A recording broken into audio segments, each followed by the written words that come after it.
Hello everyone, this is डोली Pandey. Last class में हमने लर्निंग डिस्कस किया था, लर्निंग की जो थ्योरीज उनको डिस्कस किया था और उन अधिगम के सिद्धांत में जो सबसे इम्पॉर्टेंट है आपका कोल्ब का लर्निंग थ्योरी, उनको डिस्कस किया था। कोल्ब की लर्निंग थ्योरी में आपकी जो लर्निंग स्टाइल है वो बच गई थी। तो पहले एक बार रिवीजन कर लेते हैं कोल्ब की थ्योरी का। उन्होंने क्या बताया था कि सबसे पहले तो उन्होंने किस चीज पे बताया था, जो बच्चे सीखते हैं वो अनुभव के आधार पर सीखते हैं। इसी वजह से इसको एक्सपीरियंशियल लर्निंग या अनुभवात्मक अधिगम भी कहा जाता है। जो कोल्ब की थ्योरी है उसको, मतलब नॉर्मली आप कोल्ब लर्निंग थ्योरी के नाम से जानते हो, पर अगर कहीं एक्सपीरियंशियल लर्निंग लिखा हुआ है तो उसके नाम से भी कोल्ब की थ्योरी को जाना जाता है या फिर कोल्ब की थ्योरी मानी जाती है। लर्निंग स्टाइल, ये उसका जो कोल्ब ने थ्योरी दी थी, उस थ्योरी में उन्होंने दो तरीके से बताया था, दो तरीके से एक्सप्लेन किया था।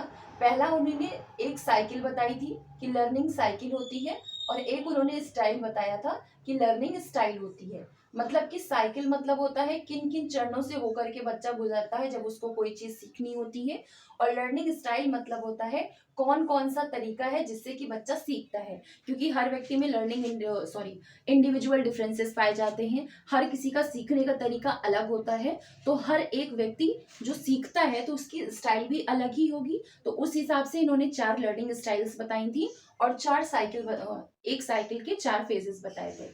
जिसमें जो पहला क्या था हमारा, कॉन्क्रीट एक्सपीरियंस था। मतलब कि पहले कोई भी बच्चा सामने कोई चीजें हो रही होती हैं, मूर्त रूप से उसको देखता है, देखने के बाद उसका अनुभव करता है। मतलब पहला स्टेप आपका मूर्त अनुभव हो गया। मूर्त अनुभव के अलावा इंग्लिश में अगर कहें तो कॉन्क्रीट एक्सपीरियंस हो गया। नेक्स्ट आपका आता है जो सेकंड फेज था, वो था हमारा जो भी चीज उसने मूर्त रूप में देखी, उस मूर्त रूप में देखी हुई चीज का वो चिंतन करता है। मतलब कि रिफ्लेक्टिव ऑब्जर्वेशन करता है, चिंतन और अवलोकन करता है उन चीजों का जो भी उन्होंने मूर्त रूप से देखी थी। ठीक है, उसको देखने के बाद बच्चा क्या करता है, उस चीज के बारे में जब चिंतन कर रहा होता है तो उसी चीज से रिलेटेड उसके दिमाग में बहुत सारे नए कॉन्सेप्ट या आइडियाज डेवलप होते हैं, नए फैक्ट्स आ जाते हैं उसके माइंड में। तो ये क्या है, ये होता है अब्स्ट्रैक्ट कॉन्सेप्चुलाइजेशन। मतलब कि जो भी चीजें उसने देखी थी, देखने के बाद चिंतन किया था, चिंतन करने के बाद जो नए कॉन्सेप्ट बने थे वो किसमें आ जाएंगे, अमूर्त कॉन्सेप्ट उनका संप्रत्य दिमाग में बच्चे के बन जाता है। तो जो थर्ड फेज है इसका वो क्या होगा, एब्स्ट्रैक्ट कॉन्सेप्चुलाइजेशन कह लीजिए या फिर अमूर्त संप्रत्य कह लीजिए। फिर इसमें लास्ट स्टेप क्या आता है या फिर लास्ट फेज क्या आता है कि बच्चा जो कुछ भी मूर्त अनुभव करता है, चिंतन करता है, चिंतन करने के बाद जो भी उसका अब्स्ट्रैक्ट आइडियाज उसके माइंड में आता है उसका एक्टिव एक्सपेरिमेंटेशन करता है। मतलब कि खुद से उसको करके देखता है। तो ये चार फेजेस थे जो कोल्ब ने अपनी लर्निंग साइकिल में बताया था। अब उन्होंने कहा था कौन कौन सी स्टाइल्स होती है जिनके थ्रू बच्चा सीखता है, तो अब हम उसको देखते हैं। नॉर्मली अगर पूछा जाए कि लर्निंग स्टाइल क्या होती है, तो किसी भी चीज को, किसी भी इंफॉर्मेशन को प्रोसेस करने का, उस इंफॉर्मेशन को समझने का, समझने के बाद उस इंफॉर्मेशन को अपने माइंड में स्टोर करने का हर एक व्यक्ति, हर एक बच्चे का तरीका अलग होता है। तो इसी वजह से अलग अलग अप्रोच से, अलग अलग मेथड से ही बच्चा सीखेगा। इसके अलावा अलग अलग तरीके से भी सीखेगा। तो जब भी किसी भी इंफॉर्मेशन को हम अप्रोच करते हैं दूसरे तरीके से, या फिर हर एक इंडिविजुअल, हर एक इंफॉर्मेशन की जो उसकी अप्रोच होती है वो अलग तरीके से होती है, और जो उसका सीखने का तरीका होता है वो अलग होता है। तो इसी को क्या कहा जाता है, लर्निंग स्टाइल कहा जाता है। देखते हैं पहले कोल्ब की लर्निंग स्टाइल में सबसे पहला स्टेप क्या आता है। सबसे पहले आता है डाइवर्जेंट या फिर फीलिंग एंड वॉचिंग अपसारी। मतलब सबसे पहला तरीका क्या हुआ, अपसारी रूप से सीखना। अपसारी रूप से सीखने का मतलब क्या होता है कि किसी भी बच्चे के सामने जब कोई प्रॉब्लम आ जाती है, फिर कोई करंट सिचुएशन होती है, तो उस सिचुएशन के ऊपर वो विचार करके कॉन्क्रीट रूप से या मूर्त रूप से विचार कर सकता है, थिंकिंग कर सकता है, या फिर कह सकते हैं ब्रेन स्टॉर्मिंग कर सकता है। अलग अलग तरीके से सोच करके वो उस चीज के ऊपर एक कंक्लूजन या फिर एक आउटकम निकाल सकता है कि इस तरीके से इसको सॉल्व किया जा सकता है या फिर इस तरीके से इसको सीखा जा सकता है। तो जो डाइवर्जेंट या फिर अपसारी स्टाइल में आते हैं वो कैसे होते हैं, चीजों को पहले महसूस करते हैं, महसूस करने के बाद अलग अलग तरीके से उसको वॉच करते हैं, मतलब देखते हैं, उस चीज के बारे में सोच और समझ पाते हैं। तो नॉर्मली आपको पता है अपसारी चिंतन जो होता है, अपसारी चिंतन में क्या होता है, कोई भी बच्चा जब अलग अलग डायरेक्शंस में अलग अलग डायरेक्शंस में सोच सकता हो तो उसी को क्या कहा जाता है, उसी को हम अपसारी चिंतन कहते हैं। तो अपसारी रूप से सीखने का मतलब क्या हुआ, उसके सामने, किसी भी बच्चे के सामने जो भी घटनाएं घटित हो रही हैं, जो भी सिचुएशन आ रही है, उस सिचुएशन से रिलेटेड वो कई चीज के बारे में सोचता है, और जब कई चीज के बारे में सोची जाती है चीजें, तो फिर एक चीज इंसान नॉर्मली सीख जाता है। मतलब कि आप मान लीजिए किसी सिचुएशन में पड़े, अब आपको समझ में नहीं आ रहा है कि इसको कैसे सॉल्व करना है, अब आपने उसके ऊपर विचार किया, बहुत सोचा समझा, सोचने समझने के बाद आपके दिमाग में एक अचानक से ट्रिक हुआ, कोई चीज ट्रिगर हुई कि हाँ ऐसे अगर इसको करके देखेंगे तो ये सॉल्व हो गया। अब उसको उस चीज को वो वैसे करके देखेगा तो मतलब उसको कंफर्म हो गया कि हाँ इस चीज का सोल्यूशन ये है। तो अब जो वो सोल्यूशन निकाला है उसने, वो सोल्यूशन उसने सीख लिया, मतलब कि वो समझ गया बाकी ऐसी कोई भी सिचुएशन आएगी तो इसको इस तरीके से करना है। मतलब कि उसने किस तरीके से सीखा है, डाइवर्जेंट तरीके से सीखा है। उस चीज को पहले महसूस किया है, महसूस करने के बाद उसको देखा है कि पहले महसूस किया मतलब थिंकिंग प्रोसेस की, थिंकिंग प्रोसेस करने के बाद उसको करके देखा मतलब कि वॉच किया। तो फीलिंग और वॉचिंग अब सारी तरीके से इसको सीखना कहते हैं, या फिर डाइवर्जेंट रूप से, डाइवर्जेंट स्टाइल।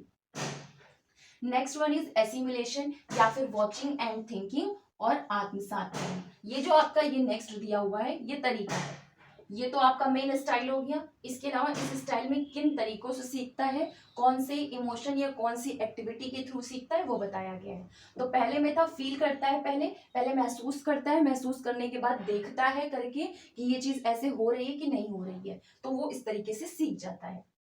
आत्मसातकरण में क्या होता है, बच्चा पहले देखता है। इसमें क्या होता है आत्मसातकरण में, इसमें अमूर्त या फिर अब्स्ट्रैक्ट तरीके से बच्चा सोच सकता है। अब्स्ट्रैक्ट या फिर अमूर्त तरीके से बच्चा सोचता है, विचारता है और सीखता है। इसमें क्या होता है कि जब कोई नई इंफॉर्मेशन प्रीवियस इंफॉर्मेशन का यूज करके सीखा जाता है, प्रीवियस इंफॉर्मेशन का यूज करके सीखा जाता है, तब उसी को क्या कहते हैं, आत्मसातकरण। क्या होता है, इसमें बच्चा अमूर्त रूप से भी सोच सकता है। तो अमूर्त रूप से सोचते सोचते मतलब कि पहले वॉच करता है, देखेगा कि कोई नई इंफॉर्मेशन उसको सीखनी है, तो नई इंफॉर्मेशन को पहले सोचेगा, देखने के बाद फिर उस पर विचार करेगा, विचार करने के बाद वो चीज उसको आत्मसात कर लेगा। तो ये दूसरा तरीका होता है एसिमिलेशन या फिर आत्मसातकरण। थर्ड है कन्वर्जेंस या फिर डूइंग एंड थिंकिंग, या फिर कह सकते हैं अभिसारी स्टाइल। इसमें क्या होता है, नॉर्मली अभिसारी चिंतन में क्या होता है कि बच्चा एक ही तरीके से सोच सकता है, तो इसमें भी बस केवल बच्चा टेक्निकल वे में सीख सकता है। उनमें टेक्निकल एबिलिटीज पाई जाती हैं, टेक्निकल एबिलिटीज होने के कारण वो टेक्निकली ही चीजों को समझ सकते हैं। उनको सीखने का तरीका टेक्निकली का, टेक्निकल तरीके से वो किसी भी चीज को सीखेंगे तभी उसको सीख पाएंगे। तो इसको क्या कहते हैं, अभिसारी style. Last one is accommodation, मतलब डूइंग एंड फीलिंग। इसमें समायोजन, ये सबसे अच्छा है आपका स्टाइल कह सकते हैं, या फिर मोस्टली लोग इसी तरीके से सीखते हैं। इसमें क्या किया जाता है, दूसरों के अनुभव को देख करके, या फिर दूसरा किसी काम को कर रहा है उसको पहले देखो, देखने के बाद विचार करो कि हाँ ये काम हम भी कर सकते हैं, या फिर इसको हम भी ट्राई करके कर सकते हैं। तो उसको बाद में, पहले दूसरे का देखा उसने करते हुए, मतलब किसी दूसरों के अनुभव से अगर खुद उस चीज को सीखा जाता है तब उसको कहते हैं एकोमोडेशन या फिर समायोजन। दूसरों को देखा, दूसरों के अनुभव देखे, दूसरों के अनुभव से खुद सीखा, तो ये जो सीखने की स्टाइल होती है उसको कहते हैं समायोजन या फिर एकोमोडेशन। ठीक है, डूइंग एंड फीलिंग। तो ये 4 तरीके की स्टाइल है जो कि कोल्स ने अपनी लर्निंग स्टाइल में बताया था। ठीक है, और एक है आपका फ्लेमिंग का वर्क मॉडल। फ्लेमिंग के वर्क मॉडल में क्या है, ये आपका सबसे कॉमनली एक्सेप्ट किया गया मॉडल है, मतलब कि सबसे ज्यादा इसी मॉडल को यूज किया जाता है किसी भी बच्चे को कोई चीज सिखाने के लिए। मतलब कि लर्निंग साइकिल इनकी इंपॉर्टेंट है, और फ्लेमिंग का जो वर्क मॉडल है, फ्लेमिंग्स का वर्क मॉडल है, वर्क मॉडल मतलब ये बता रही है, ये फुल फॉर्म है, इसको आप कैपिटल लेटर से लिखना, वर्क मॉडल, ये कैपिटल लेटर में लिखना। ठीक है, कैपिटल लेटर में क्यों है, क्योंकि V for visual, A for auditory, R for reading writing और K फॉर कैनेस्थेटिक। तो ये 4 आपका ये वर्ड मीनिंग है, मतलब इसी का, सॉरी, कैपिटल लेटर्स में इसको डिनोट करके बोला गया फ्लेमिंग्स वर्क मॉडल। तो ये आपको बता दिया कि हर एक व्यक्ति का जो किसी भी इंफॉर्मेशन को प्रोसेस करने का, उसकी प्रक्रिया करने का, किसी भी इंफॉर्मेशन को समझने का, और समझने के बाद उस इंफॉर्मेशन को अपने माइंड में स्टोर करने का तरीका अलग होता है। तो इस तरीके से सबके सीखने के तरीके भी अलग होते हैं, तो उसी को कहते हैं लर्निंग स्टाइल। 4 होता है, सबसे पहले विजुअल या फिर दृश्य।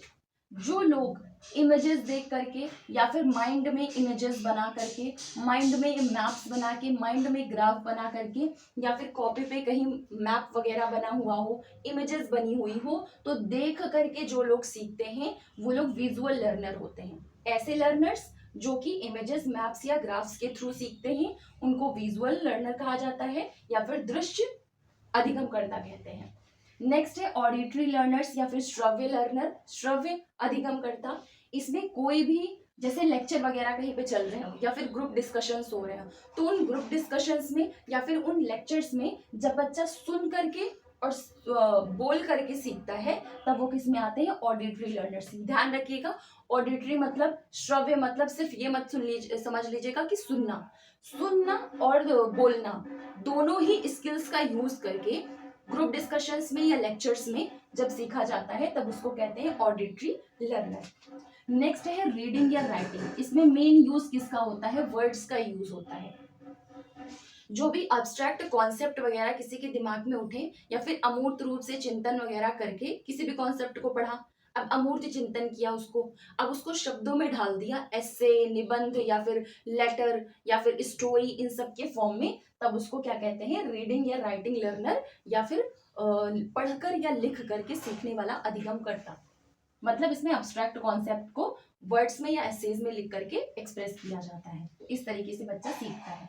लास्ट वन इज काइनेस्थेटिक, या फिर इसको हिंदी में लिख लीजिए क्रियात्मक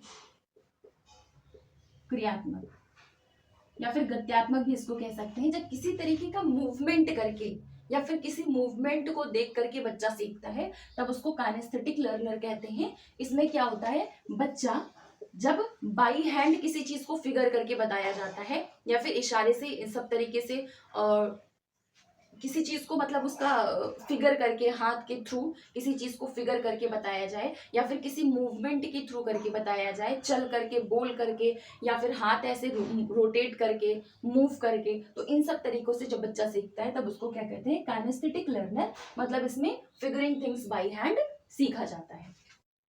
तो ये हो गया आपका फ्लेमिंग का वार्क मॉडल।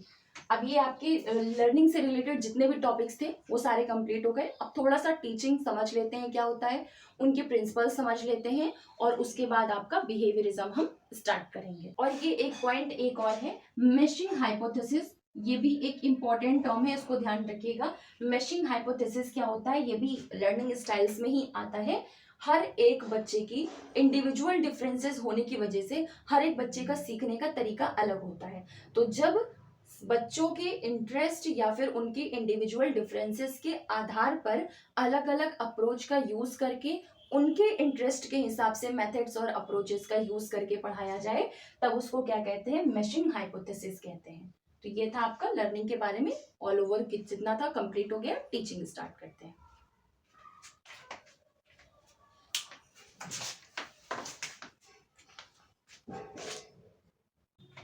अब देखते हैं शिक्षण क्या होता है। नॉर्मली अगर आपसे पूछा जाए कि शिक्षण क्या होता है, तो किसी भी क्लासरूम में टीचर की जो भी एक्टिविटीज होती हैं या टीचर जो भी एक्ट करता है, उन सारी ही चीजों को शिक्षण के अंतर्गत माना जाता है, या फिर उन सारी ही चीजों को शिक्षण कहा जाता है। पहले के टाइम की अगर बात करें तो ट्रेडिशनली जो क्लास में टीचिंग होती थी वो टीचर सेंट्रिक होती थी, मतलब उसका जो केंद्र होता था वो शिक्षक होता था। कोई भी एक्टिविटी क्लास में क्या होनी है, क्लास में जो भी पढ़ाया गया उसका आकलन कैसे करना है, ये सारी चीजें कौन डिसाइड करता था, ये सारी चीजें शिक्षक ही डिसाइड करता था। क्लास में एक एक एक्टिविटी कैसी होनी है, यहाँ तक कि बच्चों को बैठना कैसे है, ये भी सारी चीजें किसके ऊपर डिपेंड होती थी, टीचर के ऊपर होती थी।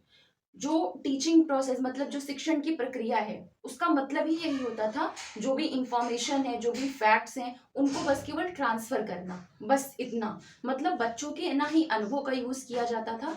ऐसा माना जाता था कि जो बच्चे हैं वो बिल्कुल खाली स्लेट के जैसे होते हैं, उनको स्कूल आने के पहले किसी तरीके का कोई अनुभव नहीं होता है।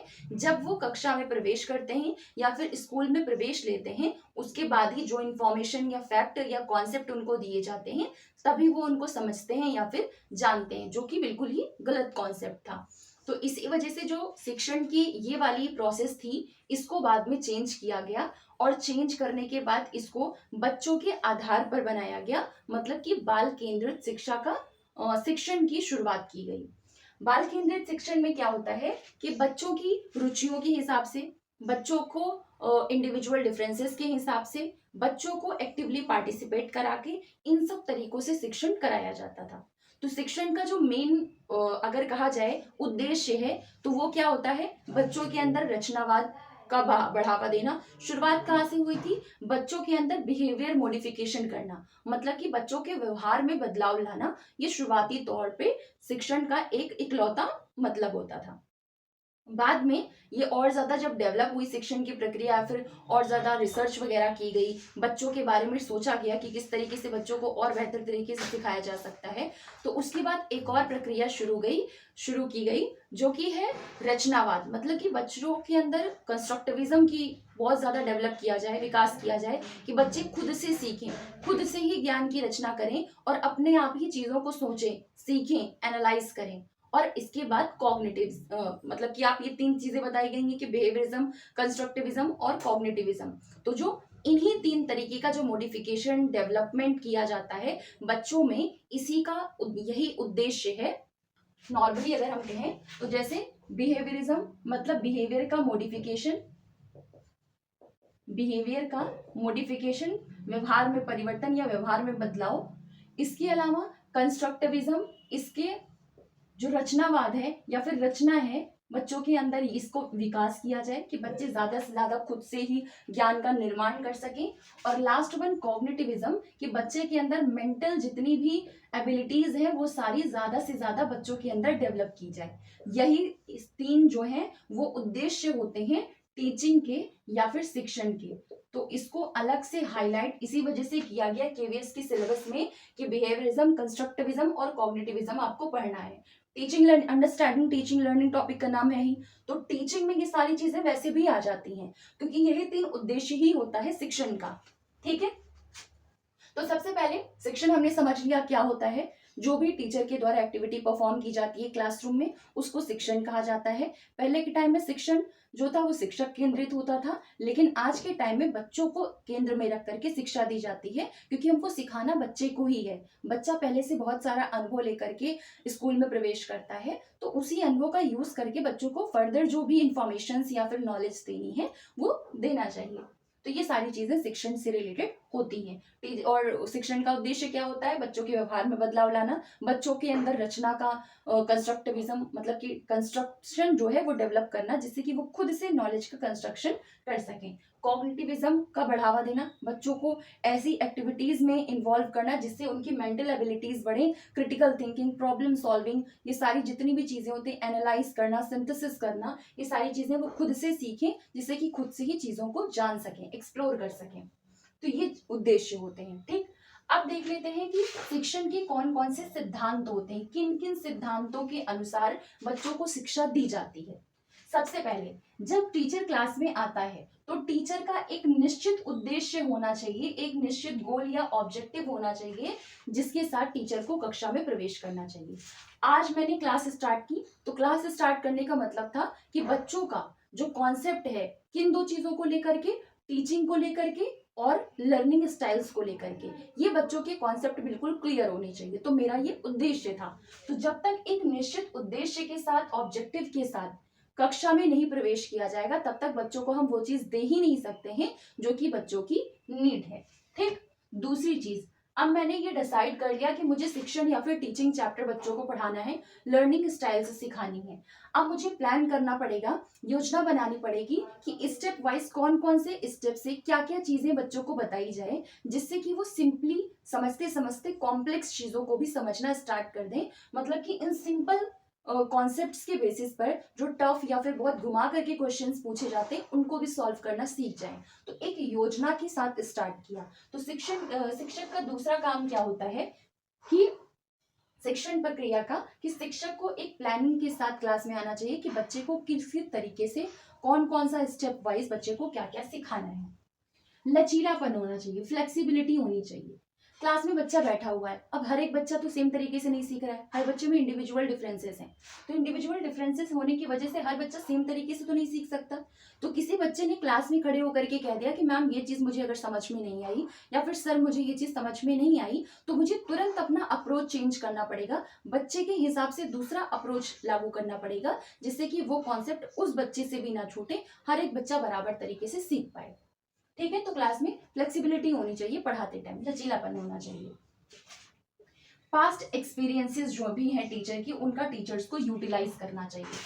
अगर किसी भी चीज को समझा रहे हैं, समझाने के लिए उनके जो पूर्व अनुभव हैं, उन अनुभवों को एग्जाम्पल्स या फिर उदाहरण देते टाइम यूज करना चाहिए, जिससे कि बच्चे रिलेट कर पाए थोड़ा सा डेली लाइफ से। बाल केंद्रित होनी चाहिए, चाइल्ड सेंटर्ड होनी चाहिए।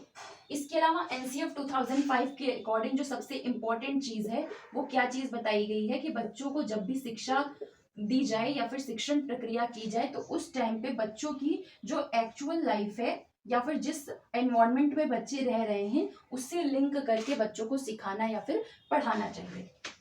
कोरिलेटिंग अदर सब्जेक्ट्स, जैसे कि 3-4 सब्जेक्ट हैं, चाहे छोटी क्लास आप सेकंड थर्ड क्लास में भी ले लीजिए, एटलीस्ट 2 से 3 सब्जेक्ट तो होते ही हैं। तो तीनों सब्जेक्ट को मिला करके, इंटर रिलेट करके या फिर को रिलेट करके पढ़ाना चाहिए, इससे बच्चों को ये ना लगे कि वो सब्जेक्ट अलग ये सब्जेक्ट अलग। उनको ये समझ में आए कि ये सारी चीजें जुड़ी हुई हैं, ये जो अलग अलग सब्जेक्ट हैं उनके बनाए गए हैं, वो भले ही कॉपीज और बुक्स उनकी अलग अलग हैं, लेकिन ये सारी चीजें एक दूसरे से जुड़ी हुई हैं, जो कि उनको सिखानी है या फिर सिखाई जा रही हैं। तो फिर कोरिलेटिंग अदर सब्जेक्ट्स, ये भी शिक्षण प्रक्रिया का एक मोस्ट इंपॉर्टेंट प्रिंसिपल है। एक चीज और यहाँ पे नोट करिएगा, एक्टिव पार्टिसिपेशन। एक्टिव पार्टिसिपेशन, शिक्षण प्रक्रिया कराते टाइम इस बात का ध्यान रखना चाहिए कि बच्चे उस प्रक्रिया में एक्टिवली पार्टिसिपेट करके सीख रहे हो। एक्टिवली पार्टिसिपेट का मतलब क्या है, जब टीचर पढ़ा रही हो तो उसी से रिलेटेड कोई एक्टिविटी अलग अलग ग्रुप बना करके बच्चों को कह देना चाहिए कि इस ग्रुप में तुम बैठो, इस चीज को तुम करो, ये फिर ये वाली एक्टिविटी तुम पूरा करो, फिर तीनों लोग मिल करके बताओ कि तुम्हारे क्या रिजल्ट निकले, तुम्हारे क्या रिजल्ट निकले। इससे बच्चे का एक्टिवली पार्टिसिपेशन होगा और वो उस चीज को, टॉपिक को और अच्छे से समझ पाएंगे। तो ये थे प्रिंसिपल्स टीचिंग के। ठीक है, ये नॉर्मल टीचिंग्स हैं, मतलब कि ऊपर ऊपर से या फिर फिजिकल तरीके से जो किए जाने चाहिए वो हैं। अब मेंटल लेवल पर, साइकोलॉजिकल लेवल पे क्या क्या सिद्धांत होते हैं जिसके अनुसार शिक्षण की प्रक्रिया करानी चाहिए, वो क्या है, बच्चे के इंटरेस्ट का ध्यान रखना चाहिए, बच्चे की ज़रूरतों का ध्यान रखना चाहिए, उनकी रुचियों का ध्यान रखना चाहिए। बच्चा अगर डिमोटिवेट होकर के बैठा हुआ है, उसको नहीं समझ में आ रहा है, तो उसको मोटिवेट करना चाहिए, अभिप्रेरित करना चाहिए। तो ये एक इंपॉर्टेंट प्रिंसिपल है, साइकोलॉजिकल प्रिंसिपल। दूसरी चीज, बच्चा अगर लगातार 10-15 मिनट या आधे घंटे पढ़ लेता है, फिर वो बोर हो जाता है। तो बोर होने के लिए आप या तो अपनी स्ट्रेटेजी चेंज कर दो। ठीक है, स्ट्रेटेजी चेंज करने के बाद बच्चों को या तो कह दो थोड़ी देर वो आराम कर ले, हम दोबारा टॉपिक थोड़ा रेस्ट करके स्टार्ट करते हैं, या फिर उस चीज को रिक्रिएट कर दो गेम्स के थ्रू या फिर किसी और चीज के थ्रू बताना स्टार्ट कर दो, जिससे कि जो क्लास का वो दूर हो सके। नेक्स्ट है रिमेडियल टीचिंग, निदानात्मक शिक्षण।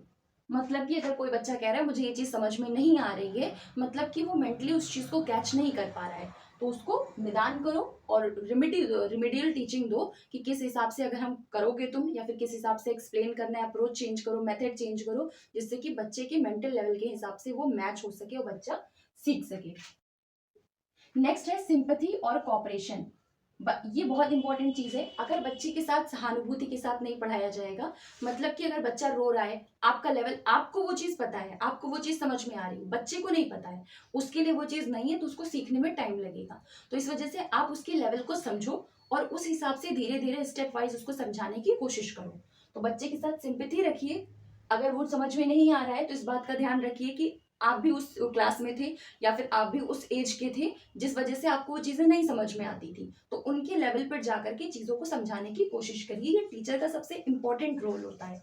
दूसरा, कॉपरेशन, उनको पूरी तरीके से सहयोग करिए कि एक दिन में नहीं समझ में आया, कल को और तरीके से समझाने की कोशिश करेंगे, या फिर कोई और चीज पढ़ा रहे हैं उसी में दूसरी चीज को इंक्लूड कर देंगे, जिससे कि बच्चे को ये चीज क्लियर होने लगे। तो कॉपरेशन होना चाहिए। और क्रिएटिविटी क्लास में ज़्यादा होनी चाहिए, क्योंकि अगर जितना क्रिएटिविटी करके टीचर पढ़ाने की कोशिश करेगी उतना ज़्यादा बच्चे खुद को सेल्फ एक्सप्रेस करेंगे और वो खुल करके अपने क्वेश्चंस को, डाउट्स को, इन सब चीज़ों को और अपने पास्ट एक्सपीरियंसेस को रख पाएंगे। तो ये था साइकोलॉजिकल प्रिंसिपल्स कुछ। ये नॉर्मली आपको रटने की ज़रूरत नहीं है, आप खुद ही देखिए जब आप छोटे थे या फिर 6, 7, 8 क्लास में, अभी तक आपने जब तक स्कूल में पढ़ाई की है, ये मान के चलिए सबसे फेवरेट टीचर आपका कौन था। अब वो फेवरेट आपका किस लिए था?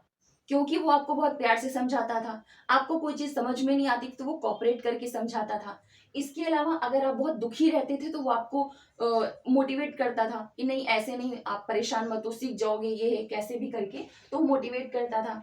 आप कहते थे कि मुझे नहीं समझ में आ रहा है तो वो टीचर आपको कहती थी ठीक है मैं आपको दूसरी तरीके से बताती हूँ। तो इसका मतलब क्या है, वो आपके इंटरेस्ट का ध्यान रख रही है। तो ये कोई रटने वाली चीजें नहीं है, ये नॉर्मल चीजें हैं। आप खुद सोचिए कि आपकी कौन सी फेवरेट टीचर थी और वो फेवरेट क्यों थी, क्योंकि वो ये सारी चीजें जो हैं उनके अंदर थी।